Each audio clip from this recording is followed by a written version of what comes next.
बिहार में 122 सीटों पर जेडीयू और 121 सीट पर बीजेपी चुनाव लड़ेगी। इसके अलावा जेडीयू अपने कोटे से 7 सीटें जीतनराम मांझी की पार्टी को देगी। कृषि बिल के खिलाफ राहुल गांधी की ट्रैक्टर रैली हरियाणा पहुंच गई, जहां उन्होंने खुद ट्रैक्टर चलाया। बॉम्बे हाईकोर्ट सुशांत केस में रिया समेत 5 आरोपियों की जमानत पर कल फैसला सुनाएगी। मुंबई की विशेष अदालत ने रिया चक्रवर्ती और उनके भाई शौविक समेत सभी आरोपियों की न्यायिक हिरासत 20 अक्टूबर तक बढ़ा दी। यूपी सरकार ने हाथरस मामले में सुप्रीम कोर्ट में एक हलफनामा दाखिल किया और पीड़ित का अंतिम संस्कार उसके परिवार की सहमति से उनकी मौजूदगी में करवाने की जानकारी दी। हाथरस के बहाने यूपी में हिंसा की साजिश के आरोप में 4 लोगों को मथुरा से गिरफ्तार किया गया, जो पीएफआई और उसके करीबी संगठन कैंपस फ्रंट ऑफ इंडिया से जुड़े हैं। सूचना और प्रसारण मंत्रालय ने 15 अक्टूबर से सिनेमा हॉल खोलने के लिए दिशा निर्देश जारी कर दिए, जिनके तहत सिनेमाघरों में शो शुरू होने और इंटरवल के बाद कोरोना के बारे में जागरूक करने वाली 1 मिनट की फिल्म दिखानी होगी।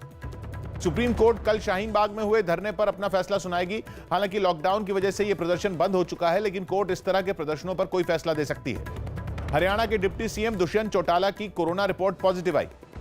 चीन विवाद के बीच टोक्यो में भारत, जापान, अमेरिका और ऑस्ट्रेलिया के विदेश मंत्रियों की एक बैठक हुई, जिसमें कोरोना के खतरे और हिंद प्रशांत इलाके की स्वतंत्रता समेत कई मुद्दों पर चर्चा की गई। राजस्थान, यूपी और हरियाणा के कुछ किसानों ने दिल्ली में रक्षा मंत्री राजनाथ सिंह और कृषि मंत्री नरेंद्र सिंह तोमर से मुलाकात की। दिल्ली के हिंदूराव अस्पताल के मेडिकल स्टाफ ने पिछले 4 महीने से वेतन नहीं मिलने का आरोप लगाया और अनिश्चितकालीन हड़ताल शुरू कर दी। अभिनेत्री पायल घोष ने दिल्ली में राष्ट्रीय महिला आयोग की अध्यक्ष रेखा शर्मा से मुलाकात की और अनुराग कश्यप पर यौन शोषण के आरोपों की जांच में तेजी लाने की मांग की। जम्मू कश्मीर के शोपियां में सुरक्षा बल और आतंकियों के बीच मुठभेड़ हुई। स्वास्थ्य मंत्रालय ने त्योहारों के लिए दिशा निर्देश जारी कर दिए, जिनमें कंटेनमेंट जोन में लोगों को अपने घरों के अंदर ही त्योहार मनाने की इजाजत दी गई। बिहार चुनाव पर पटना में राबड़ी देवी के घर पर आरजेडी की एक बैठक हुई, जिसमें उम्मीदवारों के चयन और चुनाव की रणनीति पर चर्चा की गई। बिहार के डिप्टी सीएम सुशील मोदी ने साफ किया कि विधानसभा चुनाव में एनडीए में शामिल दल ही प्रधानमंत्री मोदी की तस्वीर इस्तेमाल कर सकते हैं, यानी एलजेपी इस चुनाव में पीएम की तस्वीर का इस्तेमाल नहीं कर पाएगी। दिल्ली के सीएम अरविंद केजरीवाल ने पराली जलाने से रोकने के लिए नजफगढ़ में एक सेंटर का उद्घाटन किया, जहां पराली को खेत में ही खत्म करने के लिए घोल तैयार किया जाएगा। दिल्ली में बीजेपी अध्यक्ष जेपी नड्डा ने नए चुने गए पार्टी के राष्ट्रीय पदाधिकारियों से मुलाकात की। दिल्ली की राउज एवेन्यू कोर्ट ने पूर्व केंद्रीय मंत्री और ओडिशा के मौजूदा विधायक दिलीप रे को कोयला घोटाले के एक मामले में दोषी करार दिया। दिल्ली के पास गाजियाबाद में हिंडन एयरबेस पर वायुसेना दिवस के लिए फुल ड्रेस रिहर्सल की गई। गुरुवार को वायुसेना अपना 88वां स्थापना दिवस मनाएगी। पंपोर आतंकी हमले में शहीद हुए 2 जवानों को श्रीनगर में श्रद्धांजलि दी गई। बिहार चुनाव के लिए जीतनराम मांझी की पार्टी ने 7 सीटों पर अपने उम्मीदवार उतार दिए, जिनमें इमामगंज सीट से मांझी के चुनाव लड़ने का ऐलान किया गया। जम्मू कश्मीर के राजौरी में एलओसी पर पाकिस्तान की गोलाबारी में सेना का एक अधिकारी शहीद हो गया। मुंबई पुलिस ने आईपीएल में सट्टा लगाने के आरोप में 5 लोगों को गिरफ्तार कर लिया। महिला कांग्रेस अध्यक्ष सुष्मिता देव ने बिहार विधानसभा चुनाव में रेप के आरोपी नेताओं को टिकट नहीं देने की वकालत की। ऋचा चड्ढा ने अभिनेत्री पायल घोष पर 1 करोड़ 10 लाख रुपए का मानहानि का दावा करते हुए बॉम्बे हाईकोर्ट में याचिका दायर की, जिस पर अदालत ने सुनवाई कल तक टाल दी। राजस्थान में कांग्रेस विधायक कैलाश त्रिवेदी का कोरोना की वजह से निधन हो गया, जिस पर सीएम गहलोत समेत कई लोगों ने दुख जताया। मध्य प्रदेश के मंत्री नरोत्तम मिश्रा ने भोपाल में एक भिखारी को मास्क और कुछ पैसे देकर उसकी मदद की। केंद्रीय स्वास्थ्य मंत्री हर्षवर्धन ने उन खबरों को गलत बताया, जिसमें दावा किया जा रहा था कि उन्होंने सुशांत केस में जांच की पेशकश की है। अयोध्या में 17 अक्टूबर से होने वाली रामलीला के लिए वर्चुअल भूमि पूजन किया गया। इसी रामलीला में रवि किशन समेत कई नामी कलाकार भी नजर आएंगे। सुप्रीम कोर्ट में एक याचिका दाखिल की गई, जिसमें कोरोना संकट की वजह से खाड़ी देशों में फंसे भारतीय मजदूरों को वापस लाने की मांग की गई। इस पर कोर्ट ने केंद्र को नोटिस भेजकर जवाब मांगा। लेफ्ट नेता डी राजा और सीताराम येचुरी समेत पार्टी के दूसरे नेताओं ने हाथरस में पीड़ित परिवार से मुलाकात की। बिहार बीजेपी उपाध्यक्ष राजेंद्र सिंह ने दिनारा विधानसभा सीट से टिकट नहीं मिलने पर पार्टी छोड़ दी और लोक जनशक्ति पार्टी में शामिल हो गए। मध्य प्रदेश के धार जिले में एक सड़क हादसे में 6 लोगों की मौत हो गई, जबकि 20 लोग घायल हो गए। मौसम विभाग ने अगले 12 घंटों में मध्य प्रदेश, छत्तीसगढ़, बिहार और झारखंड समेत कई राज्यों में बारिश का अनुमान जताया। पंजाब के स्वास्थ्य मंत्री बलबीर सिद्धू की कोरोना रिपोर्ट पॉजिटिव आई। बॉम्बे हाईकोर्ट ने सुशांत सिंह राजपूत की बहन के खिलाफ दाखिल रिया चक्रवर्ती की याचिका पर सुनवाई 13 अक्टूबर तक टाल दी। बिहार में आरएलएसपी नेता उपेंद्र कुशवाहा ने दावा किया कि उनके गठबंधन में असदुद्दीन ओवैसी की पार्टी एआईएमआईएम भी शामिल होगी। राष्ट्रीय महिला आयोग ने हाथरस पीड़िता की तस्वीर सोशल मीडिया पर शेयर करने पर नाराजगी जताई और इस मामले में बीजेपी नेता अमित मालवीय, स्वरा भास्कर और दिग्विजय सिंह से जवाब मांगा। जम्मू कश्मीर के मेढर, बालाकोट और मनकोट सेक्टर में लगी आग पर सेना ने काबू पा लिया। यह आग पाकिस्तान की तरफ से लगाई गई थी, जो धीरे धीरे भारतीय इलाकों में पहुंच गई थी। लखनऊ में सीएम योगी आदित्यनाथ ने बूथ स्तर के कार्यकर्ताओं से वर्चुअल बैठक की और घाटमपुर विधानसभा सीट पर होने वाले उपचुनाव के लिए तैयार रहने का निर्देश दिया। राजस्थान में तीसरे चरण के पंचायत चुनाव के लिए मतदान होगा। झारखंड मुक्ति मोर्चा ने आरजेडी पर धोखाधड़ी का आरोप लगाया और विधानसभा चुनाव अकेले लड़ने का ऐलान किया। खबर है कि उत्तराखंड में नवरात्र के बाद सीएम त्रिवेंद्र सिंह रावत अपने मंत्रिमंडल का विस्तार कर सकते हैं। बिहार विधानसभा चुनाव के बीच दरभंगा में एक गाड़ी से 1 करोड़ रुपए मिले, जिसके बाद 2 लोगों को पूछताछ के लिए हिरासत में लिया गया। अलवर की अदालत ने 2019 के गैंगरेप केस में 4 दोषियों को उम्र कैद की सजा सुनाई, जबकि वीडियो वायरल करने वाले आरोपी को 5 साल के लिए जेल भेजा गया। दिल्ली की रोहिणी अदालत ने एक नाबालिग को अगवा कर हत्या करने के दोषी को मौत की सजा सुनवाई। कानपुर में एक ट्रक में बैटरी फटने से आग लग गई, जिसमें ड्राइवर समेत 2 लोग झुलस गए। जम्मू कश्मीर के उपराज्यपाल मनोज सिन्हा ने बडगाम में बीडीसी चेयरमैन रहे भूपिंदर सिंह के परिवार से मुलाकात की। कुछ दिन पहले आतंकियों ने भूपिंदर की हत्या कर दी थी। उत्तराखंड सरकार ने हरिद्वार कुंभ मेले में सुरक्षा व्यवस्था के लिए 3000 से ज्यादा होमगार्ड के जवानों की भर्ती को मंजूरी दे दी। महाराष्ट्र सरकार जल्द राज्य में सिनेमाघर और थिएटर शुरू करने की मंजूरी दे सकती है। महाराष्ट्र के पुणे में एक पुल पर कई गाड़ियां एक दूसरे से टकरा गईं, जिसकी वजह से एक की मौत हो गई, जबकि 6 लोग घायल हो गए। हरियाणा के सिरसा में कुछ किसानों ने कृषि कानून के विरोध में प्रदर्शन किया।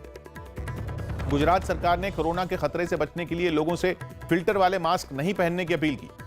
बेंगलुरु ग्रामीण से कांग्रेस सांसद डीके सुरेश की कोरोना रिपोर्ट पॉजिटिव आई। अल्मोड़ा में प्रशासन के आदेश के बाद एक आदमखोर तेंदुए को शिकारियों ने मार गिराया। यूपी के लखीमपुर में पुलिस ने एक अवैध हथियारों की फैक्ट्री पर छापेमारी की और एक आरोपी को पकड़ लिया।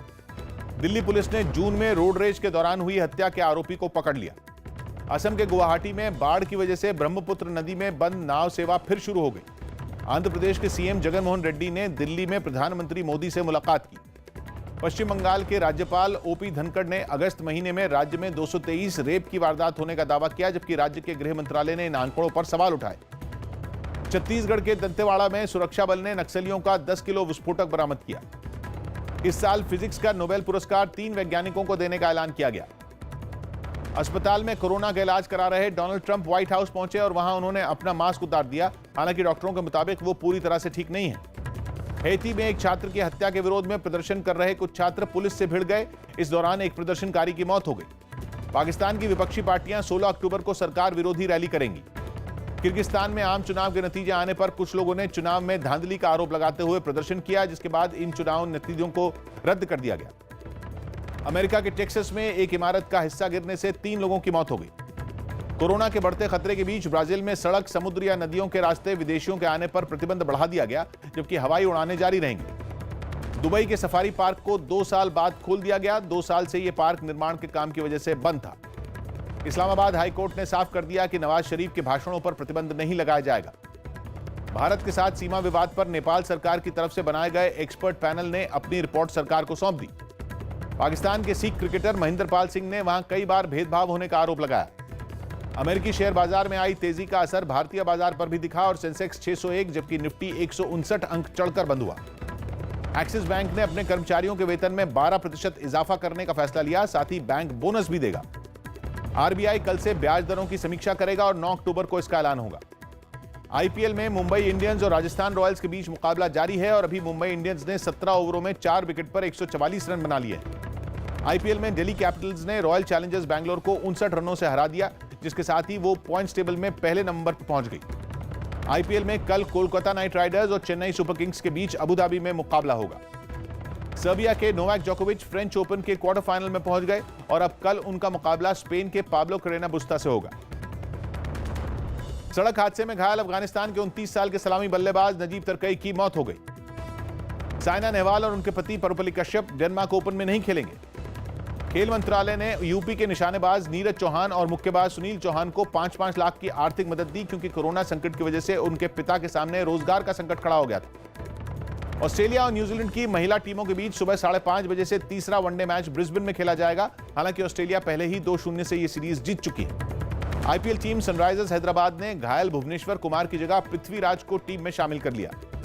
तमिलनाडु के 35 साल के क्रिकेटर एमपी राजेश की दिल का दौरा पड़ने से मौत हो गई, जिस पर आर अश्विन समेत कई क्रिकेटरों ने दुख जताया। सुरेश रैना ने जम्मू कश्मीर के उपराज्यपाल मनोज सिन्हा से मुलाकात की, जिसमें राज्य में क्रिकेट को बढ़ावा देने पर बात की गई। संजय लीला भंसाली ने फिल्म गंगूबाई काठियावाड़ी की शूटिंग शुरू कर दी, जिसमें आलिया भट्ट मुख्य भूमिका में है। बांग्ला अभिनेता और दादा साहब फाल्के अवार्ड से सम्मानित सौमित्र चटर्जी कोरोना पॉजिटिव पाए गए। अभिनेत्री काजल अग्रवाल 30 अक्टूबर को बिजनेसमैन गौतम किचलू से मुंबई में शादी करेंगी। अभिनेता हर्षवर्धन राणे की कोरोना रिपोर्ट पॉजिटिव आई, जिसके बाद वो घर पर ही क्वारंटीन हो गए। हॉलीवुड अभिनेता टॉम क्रूज ने अपनी फिल्म मिशन इंपॉसिबल 7 के लिए चलती ट्रेन पर खतरनाक स्टंट किए। क्राइम वेब सीरीज मिर्जापुर 2 का ट्रेलर जारी कर दिया गया। अजय देवगन के भाई अनिल देवगन का निधन हो गया। अभिनेत्री तमन्ना भाटिया की कोरोना रिपोर्ट नेगेटिव आई, जिसके बाद उन्हें अस्पताल से छुट्टी दे दी गई। हालांकि अभी वो घर में क्वारंटीन रहेंगी। गायिका मोनाली ठाकुर के पिता शक्ति ठाकुर का दिल का दौरा पड़ने से कोलकाता में निधन हो गया, जिसके बाद मोनाली ने अपने पिता को याद करते हुए एक भावुक पोस्ट लिखी। फिल्म पृथ्वीराज की शूटिंग से पहले फिल्म से जुड़े लोगों का कोरोना टेस्ट किया गया। निर्देशक एस राजामौली ने फिल्म RRR की शूटिंग शुरू कर दी। हरियाणा की गायिका सपना चौधरी ने एक बेटे को जन्म दिया।